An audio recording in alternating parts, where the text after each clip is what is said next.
মহান বিজয় দিবস উপলক্ষে আয়োজিত বিশেষ ফ্লাইপাস ও প্যারাশুট প্রদর্শনের কারণে আগামীকাল ১৬ ডিসেম্বর রাজধানীর মেট্রো রেল চলাচল সাময়িকভাবে বন্ধ থাকবে।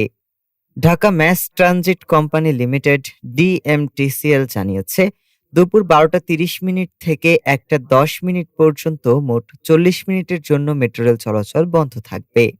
ডিএমটিসিএল এর পক্ষ থেকে সোমবার এক বিজ্ঞপ্তিতে এ তথ্য জানানো হয়। বাংলাদেশ সেনাবাহিনীর বিজয় দিবসের কর্মসূচির অংশ হিসেবে নৌবাহিনী ও বিমান বাহিনীর সমন্বয়ে ফ্লাইপাস পরিচালিত হবে।